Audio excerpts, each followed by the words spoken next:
Welcome. My name is Blaine White Tom. If you don't know me, now you know.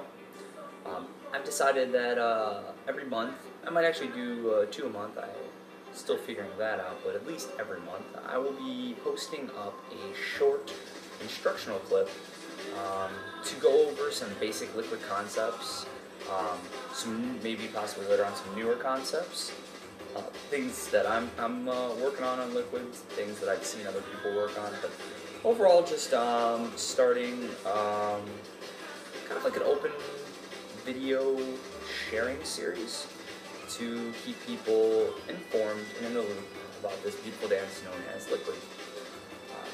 There won't be a lot of special effects or editing going on here, just for the sake of the simplicity of the exercise.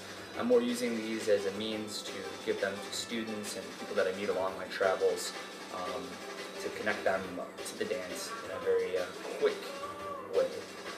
I'll also provide sources such as Wikipedia links, Dark Matter, and Floasis, all of which are fantastic sources to learn the dance outside of what I'm going to show you today. So, like I said, we won't have a lot of flashiness going on, but we will have tasty, delicious smoothies.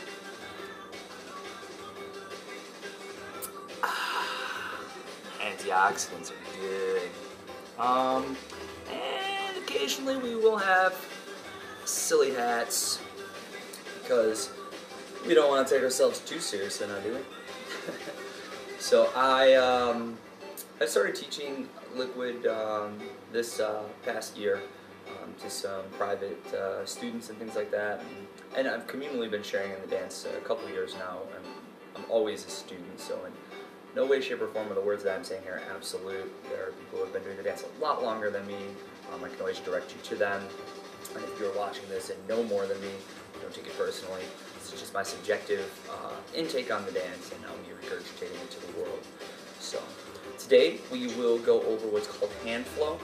To me, it's the building blocks of the dance. It is the thing that we will constantly practice over and over and over and over again, as long as we consider ourselves practitioners of this dance.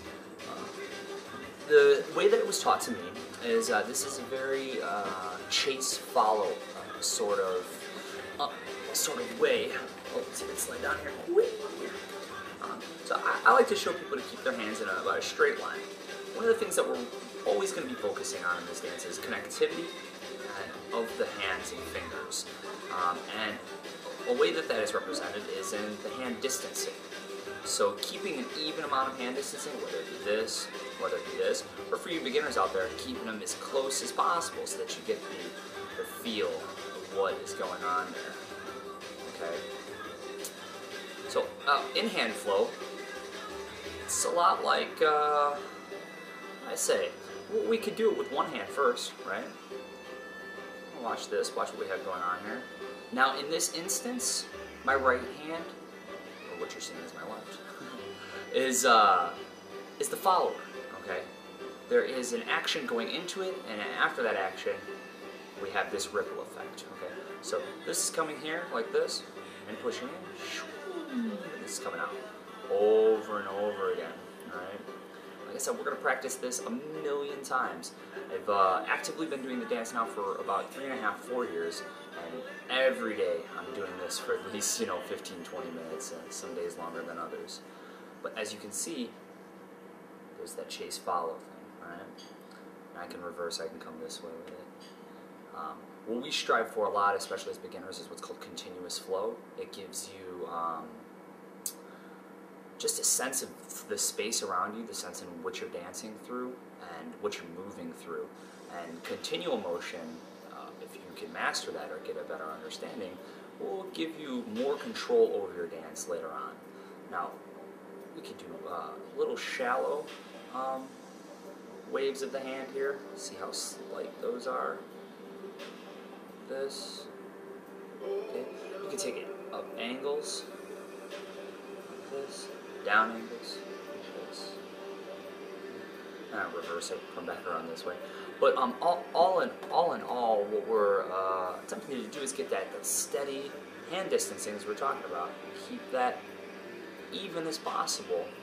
That comes through tension, that comes through focus, that comes through training in muscle memory in your hands. So as you start to do these drills and these exercises, don't get discouraged right away, because it all takes time, it all takes practice. And ultimately, no one's gonna look like, let's say, like Kai, or like Tommy, or Lucas, or Hadoken, or any of the amazing liquid dancers that you see as you come across the videos. Like, all those gentlemen have put in a lot of time and have put in a lot of tension and muscle memory into their hands. But repetition is key. Let's see if I can bring the snake closer to this. Repetition is key, and variety and variation is key as well. So as I'm showing you this is just one way to display this. There's showing it this way, and drilling the muscle memory in there. This way, kind of climbing up with it, and isolating things, stopping with this hand here, and keeping that hand there, and seeing how it is that you can isolate your hands through those various points. How to keep that almost, to be kind of cliche, wave-like motion going on, right? It looks kind of like a water, like a wave, a rippling of water coming over it. And even as I'm like watching the feedback on the camera, sometimes my hand distancing doesn't stay consistent, but I'm talking and doing this and worrying about my funny hat all at the same time. So this is very, very basic. Hand flow is, to me, like I said, is the cornerstone of our dance. It really is what helps all the other concepts and ideas come together. If you don't have that, you're going to be lacking a little bit of substance when it comes to being a liquid dancer. Just like if you want to be a b-boy, you have to learn your 6-step. If you want to be a popper, you have to learn the Fresno. I really feel with us, you really need to take the time to learn hand flow and practice it over and over and over again. So stay tuned. Like I said, I hope to be doing these at least once a month. We'll see, maybe every other month.